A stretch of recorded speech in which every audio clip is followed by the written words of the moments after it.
ನಮಸ್ತೆ ಎಲ್ಲರಿಗೂ, welcome back to Mangalore food kitchen. ಇವತ್ತು ನಾವು ಬನಾನಾ ದೋಸೆ, ಬಾಳೆಹಣ್ಣಿನ ದೋಸೆ ಮಾಡೋಣ. ಇಲ್ಲಿ ಬೇಕಾದ ಇಂಗ್ರೀಡಿಯೆಂಟ್ಸ್ಗಳು ಒಂದು ಲೋಟ, ಈ ಲೋಟೆಯಲ್ಲಿ ನಾನು ಒಂದು ಲೋಟ ದೋಸಾ ರೈಸ್ ತಗೊಂಡಿದ್ದೇನೆ. ಸೊ ಇದನ್ನು ಮಿನಿಮಮ್ 3 to 4 hours ನೀವು ನೆನೆಸಿಡಿ, ಸೋಕ್ ಮಾಡಿಡಿ, ಅಥವಾ ನೀವು ಟೈಮ್ ಇದ್ರೆ ಓವರ್ ನೈಟ್ ಸಹ ಸೋಕ್ ಮಾಡಿಡ್ಬೋದು. 2 ದೊಡ್ಡ ಸೈಜ್ ಬನಾನಾ ಬಾಳೆಹಣ್ಣು. ನೀವು ಯಾವ ಲೋಟೆಯಲ್ಲಿ ದೋಸಾ ರೈಸ್ ತಗೊಂಡಿದ್ದೀರ ಅದು ಸೇಮ್ ಲೋಟೆಯಲ್ಲಿ 1/4 ಲೋಟೆಯಷ್ಟು ಬೆಲ್ಲ, ಜಾಗರಿ. ಒಂದು ವೇಳೆ ನಿಮಗೆ ಸ್ವೀಟ್ ಜಾಸ್ತಿ ತಿನ್ನೋರು ಜಾಸ್ತಿ ಯೂಸ್ ಮಾಡ್ಬೋದು, ಕಡಿಮೆ ತಿನ್ನೋರಾದ್ರೆ ಸ್ವಲ್ಪ ಕಡಿಮೆ ಸಹ ಯೂಸ್ ಮಾಡ್ಬೋದು. 1/4 ಲೋಟೆಯಷ್ಟು ಅವಲಕ್ಕಿ, ತಿನ್ನ ಅವಲಕ್ಕಿ ನಾನು ಯೂಸ್ ಮಾಡ್ತಾ ಇದ್ದೇನೆ. ಪೇಪರ್ ಅವಲಕ್ಕಿ, ರೆಡ್ ಅವಲಕ್ಕಿ, ನೀವು ವೈಟ್ ಅವಲಕ್ಕಿ ಸಹ ಯೂಸ್ ಮಾಡ್ಬೋದು. ಹಾಗೂ ನೀವು ಒಂದು ವೇಳೆ ಗಟ್ಟಿ ಅವಲಕ್ಕಿ ಯೂಸ್ ಮಾಡೋದಾದ್ರೆ ಅದನ್ನೊಂದು 10 minutes ನೀರಲ್ಲಿ ನೆನೆಸಿಟ್ಕೊಳ್ಳಿ. 1/4 ಲೋಟೆಯಷ್ಟು ಕೊಕೊನಟ್ ಗ್ರೇಟೆಡ್, ತೆಂಗಿನ ತುರಿ, 1 ಟೀ ಸ್ಪೂನ್ ಅಷ್ಟು ಸಾಲ್ಟ್, ಉಪ್ಪು, 4 to 5 ಟೇಬಲ್ ಸ್ಪೂನ್ ಅಷ್ಟು ಗೀ, ತುಪ್ಪ. ಸೊ ಇಷ್ಟೆಲ್ಲ ಇಂಗ್ರೀಡಿಯೆಂಟ್ಸ್ಗಳು ಬೇಕಾಗಿದೆ. ಈಗ ನಾವು ಸೋಕ್ ಮಾಡಿದ ರೈಸ್, ಕಟ್ ಮಾಡಿಟ್ಕೊಂಡಂತ ಬನಾನಾ, ಬಾಳೆಹಣ್ಣು, ಜಾಗ್ರಿ, ಅವಲಕ್ಕಿ, ಕೊಕೊನಟ್, ಸಾಲ್ಟ್, ಸೊ ಇಷ್ಟೆಲ್ಲ ಇಂಗ್ರೀಡಿಯೆಂಟ್ಸ್ ಅನ್ನು ಮಿಕ್ಸಿ ಜಾರಿಗೆ ಹಾಕಿ ನಾವು ಇದನ್ನು ನುಣ್ಣಕ್ಕೆ ರುಬ್ಕೊಳ್ಳುವ. ಸ್ವಲ್ಪ ನೀರು ಸೇರಿಸಿ ರುಬ್ಕೊಳ್ಳಿ, ಸ್ವಲ್ಪ ದಪ್ಪ ಇರಬೇಕು, ಜಾಸ್ತಿ ತೆಳು ಮಾಡಬೇಡಿ. ಈಗ ನಾನು ಇಲ್ಲಿ ಜಾರಿಗೆ ರೈಸ್ ಅನ್ನು ಹಾಕೊಂಡೆ, ಆನಂತರ ಕಟ್ ಮಾಡಿಟ್ಟ ಬನಾನಾ ಹಾಕೊಳ್ಳೋಣ. ಆನಂತರ ಅವಲಕ್ಕಿ, ಅದರ ಜೊತೆನೆ ತೆಂಗಿನ ತುರಿ, ಕೊಕೊನಟ್ ಗ್ರೇಟೆಡ್, ಆನಂತರ ಬೆಲ್ಲ, ಎಲ್ಲ ಇಂಗ್ರೀಡಿಯೆಂಟ್ಸ್ ಅನ್ನು ಹಾಕೊಳ್ಳುವ.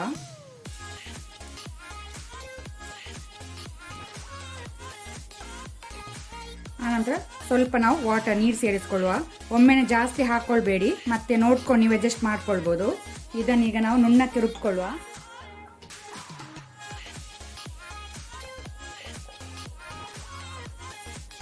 ಬ್ಯಾಟರ್ನ ಕನ್ಸಿಸ್ಟೆನ್ಸಿ ಈ ರೀತಿ ಸ್ವಲ್ಪ ದಪ್ಪ ಇರಬೇಕು, ತೆಳ್ಳಗೆ ಮಾಡಬೇಡಿ.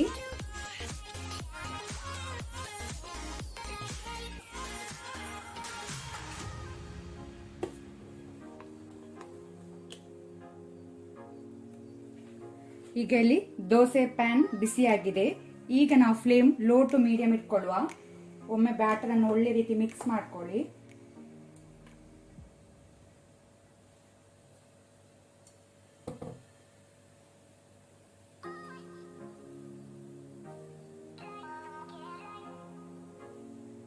ಸ್ವಲ್ಪ ದಪ್ಪನೇ ಇರಲಿ ದೋಸೆ.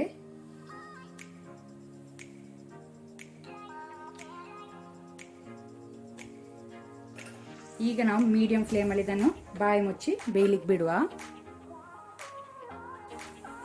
ಈಗ ಇಲ್ಲಿ ದೋಸೆ ಒಂದು ಸೈಡ್ ಫ್ರೈ ಆಗಿದೆ, ಸಾಕು. ಮೇಲೆ ಒಂದು ಸ್ವಲ್ಪ ಗೀ ಹಾಕೊಳ್ಳೋಣ, ತುಪ್ಪ. ಈಗ ನಾವು ಇದನ್ನು ತಿರುಗಿಸಿ ಹಾಕೋಣ.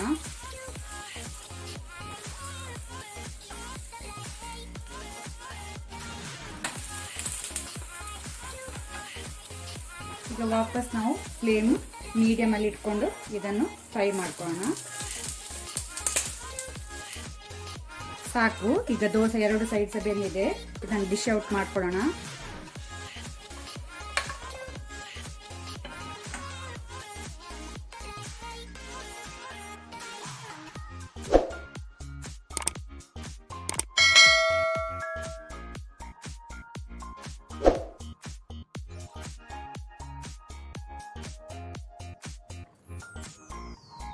ಇವತ್ತಿನ ವಿಡಿಯೋ ಇಷ್ಟ ಆದರೆ ನನಗೆ ಒಂದು ಲೈಕ್ ಕೊಡಿ. ಹಾಗೆಯೇ ಹೊಸೊಬ್ರು ಯಾರಾದರೂ ನಮ್ಮ ಚಾನಲ್ ನೋಡ್ತಾ ಇದ್ದರೆ ಪ್ಲೀಸ್ ಸಬ್ಸ್ಕ್ರೈಬ್ ಮಾಡಿ. ಈ ವಿಡಿಯೋವನ್ನು ನಿಮ್ಮ ಫ್ಯಾಮಿಲಿ ಫ್ರೆಂಡ್ಸ್ ಜೊತೆ ಶೇರ್ ಮಾಡಿ. Thank you.